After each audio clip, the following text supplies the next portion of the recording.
آج کی کہانی جو میں آپ کو سنانے جا رہا ہوں وہ ہے ایک ایسی بطخ کی جو سونے کے انڈے دیتی تھی اور ایک بہت خطرناک خرگوش کی۔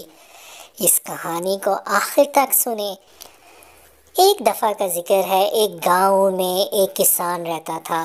اس کی بیوی بھی اس کے ساتھ رہتی تھی اور وہ دونوں بہت محنتی تھے۔ صبح سے لے کر شام تک بہت محنت کرتے اور سارا دن کھیت کے اندر کام کرتے رہتے، اور شام کو تھک ہار کے جب وہ گھر لوٹتے تو تھکن سے ان کا برا حال ہوتا تھا، تو وہ جلدی سے جا کر سو جاتے۔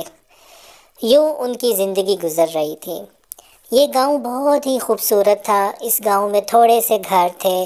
شام کے وقت سب لوگ باہر آ کر آگ جلاتے اور رات دیر تک اس آگ کے گرد بیٹھ کے باتیں کرتے رہتے۔ بچے بھی وہاں پہ کھیلتے رہتے۔ انہوں نے اپنے گاؤں کے اندر ایک فوارہ بھی بنایا ہوا تھا، اور وہاں پہ ایک کنواں بھی تھا جہاں سے وہ پانی پیتے تھے، اور ایک چھوٹا سا بچوں کا اسکول بھی بنایا ہوا تھا۔ اس گاؤں کے چاروں طرف جنگل سا تھا اور درخت لگے ہوئے تھے۔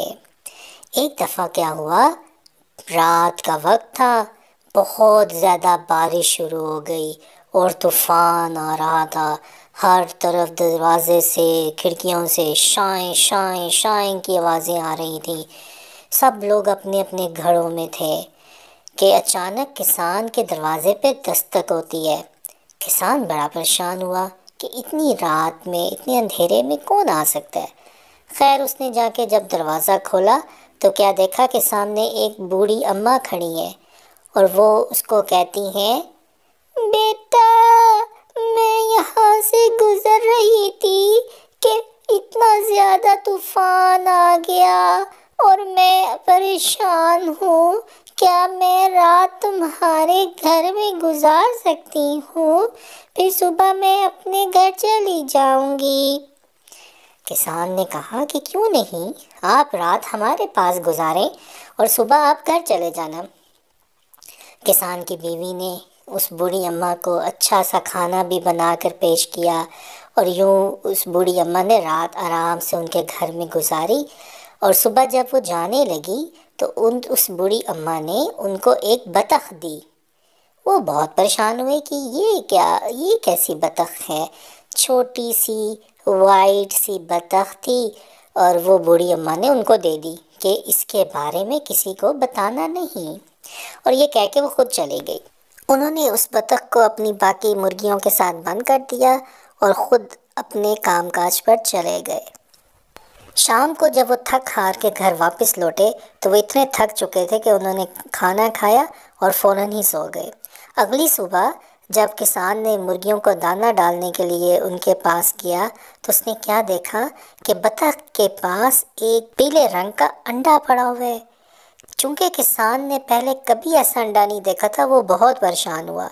اس نے انڈا اٹھایا اور فوراً اپنی بیوی کے پاس آ کے اس کو انڈا دکھایا۔ کسان کی بیوی نے بھی ایسا انڈا پہلے کبھی نہیں دیکھا تھا۔ اس نے کہا کہ جاؤ تم جا کے لوہار کو یہ انڈا دکھاؤ۔ کسان جلدی سے وہ انڈا لے کر لوہار کے پاس گیا اور اس کو جا کے دکھایا۔ لوہار نے انہیں بتایا کہ یہ تو سونے کا انڈا ہے، تم ضرور اس کو جا کے سونار کو دکھاؤ۔ وہاں سے کسان تیز تیز چلتا ہوا سونار کے پاس گیا اور اس کو جا کے کہا، بھائی یہ دیکھو یہ انڈا کیسا ہے، اس طرح کا انڈا تو میں نے کبھی نہیں دیکھا۔ سونار نے جیسے ہی انڈے کو پکڑا اسے فوراً پتہ چل گیا کہ یہ سونے کا انڈا ہے۔ سونار بہت زیادہ ایماندار شخص تھا۔ اس نے بتایا کہ یہ تو سونے کا انڈا ہے اور اس کے بدلے میں تمہیں بہت زیادہ پیسے مل سکتے ہیں جس سے تمہاری زندگی بدل سکتی ہے۔ کسان نے کہا کہ ٹھیک ہے، تم کیا یہ انڈا خرید سکتے ہو؟ سونار نے کہا کیوں نہیں۔ سونار نے وہ انڈا کسان سے خرید لیا اور اس کو اس کے بدلے میں سارے پیسے دے دیے۔ کسان وہ پیسے لے کر جلدی جلدی گھر پہنچا اور اپنی بیوی کو جا کے دکھائے۔ کسان کی بیوی نے اتنے پیسے کبھی نہیں دیکھے تھے۔ وہ پیسے دیکھ کے اتنے خوش ہوئی کہ اس کو سمجھ نہیں آ رہا تھا کہ وہ کیا کرے۔ انہوں نے سوچا کہ کیوں نہ ہم ان پیسوں سے اپنے گھر کی باقی چیزیں لے لیں اور اپنے گھر کو بہتر کر لیں، اپنی زندگی کے حالات بہتر کر لیں۔ تو انہوں نے اس دن کام کاج پہ جانے کی بجائے شہر کا رخ کیا اور وہاں سے اپنی ضرورت کی چیزیں لے کر گھر آ گئے۔ ان دونوں کی خوشی کی کوئی انتہا نہیں تھی۔ سارا دن وہ اتنے خوش رہے اور بار بار جا کے بطخ کو دیکھتے کہ کیا اس نے اور انڈا دیا ہے، کیونکہ وہ سارے پیسے خرچ کر چکے تھے۔ اب ان کو یہ تھا کہ بطخ اور انڈا دے اور وہ باقی اور چیزیں خرید لیں۔ رات کو وہ کھانا وغیرہ کھا کے جب سو گئے اور صبح اٹھے تو کسان اٹھتے ساتھ ہی سب سے پہلے جا کے اس نے بطخ کو دیکھا کہ کیا بطخ نے انڈا دیا ہے، تو اس کی خوشی کی واقعی کوئی انتہا نہ رہی جب اس نے دیکھا کہ وہاں پہ بطخ نے ایک اور سونے کا انڈا دیا ہوا ہے۔ کسان نے جلدی سے وہ انڈا اٹھایا اور اپنی بیوی کو لا کر دکھایا۔ وہ دونوں بہت خوش ہوئے۔ کسان نے جا کر سونار کو وہ انڈا بھی بیچ دیا اور یوں ان کی زندگی بہتر ہونے لگی۔ اس طرح روزانہ وہ بطخ ایک انڈا دیتی اور کسان جو ہے وہ اس کو بیچ کر اور بہت سارے پیسے مل جاتے، اور اس طرح دن بدن ان کے تو زندگی کے حالات ہی بدلنے شروع ہو گئے۔ آہستہ آہستہ گاؤں والوں کو شک ہونا شروع ہو گیا۔ انہوں نے کسی طرح سے یہ پتہ کروا لیا کہ یہ سارا معاملہ بطخ کے ساتھ ہے۔ اسی گاؤں میں 2 شرارتی لوگ بھی رہتے تھے۔ انہوں نے سوچا کیوں نہ ہم اس بطخ کو چوری کر لیں اور ایک ہی دفعہ اس میں سے سارے انڈے حاصل کر لیں۔ انہوں نے رات کے اندھیرے میں کسان کی بطخ کو چوری کیا اور اس کو جا کے ذبح کیا تاکہ سارے انڈے پیٹ میں سے نکال سکیں۔ لیکن جب انہوں نے اس کا پیٹ کاٹا تو ان کو دیکھ کے بہت مایوسی ہوئی کہ اس میں تو کوئی سونے کا انڈا نہیں ہے۔ وہ لوگ خود بھی بہت پریشان ہوئے، لیکن انہوں نے کسی کو نہیں بتایا۔ اگلے دن جب کسان صبح اٹھا تو اس نے دیکھا کہ بطخ تو وہاں نہیں ہے۔ وہ بہت پریشان ہوا۔ اس نے اپنے ہمسایوں سے، گاؤں والوں سے بھی پوچھا، لیکن کسی کو اس بارے میں کچھ بھی پتہ نہیں تھا۔ کسان اور اس کی بیوی اس بات میں بہت پریشان ہوئے، لیکن انہوں نے سوچا اب کیا ہو سکتا ہے، اور انہوں نے دوبارہ وہی اپنی کھیتی باڑی کا کام شروع کر دیا۔ کسان اور اس کی بیوی سارا دن کھیت میں کام کرتے، لیکن ساتھ ہی ساتھ ان کے دل میں انڈے کا اور بطخ کا خیال آتا کہ کاش وہ ہمارے پاس ہوتی، ہمارے پاس انڈے ہوتے تو آج ہمیں دوبارہ یہ کام نہ کرنا پڑتا۔ وقت یوں ہی گزرتا رہا۔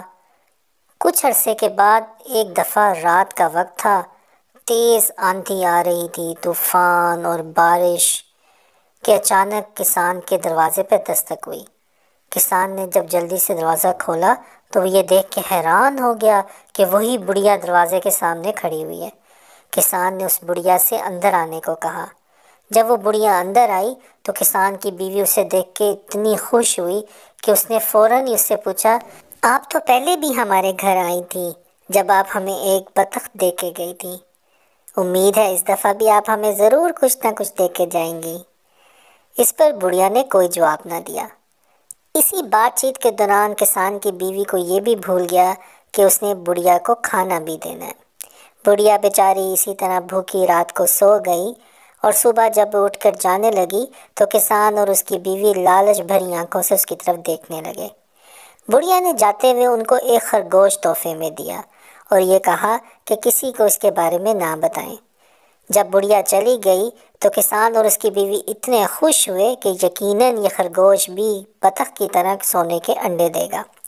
انہوں نے اس خرگوش کو جلدی سے جا کے مرغیوں کے ساتھ پنجرے میں بند کر دیا اور خود اپنے کام کاج پر چلے گئے۔ جب شام کو وہ واپس آئے تو انہیں یقین تھا کہ ضرور خرگوش نے سونے کا انڈا دیا ہوگا، لیکن وہاں پہ نہ تو کوئی خرگوش تھا بلکہ ان کی ساری مرغیاں مری پڑی تھیں۔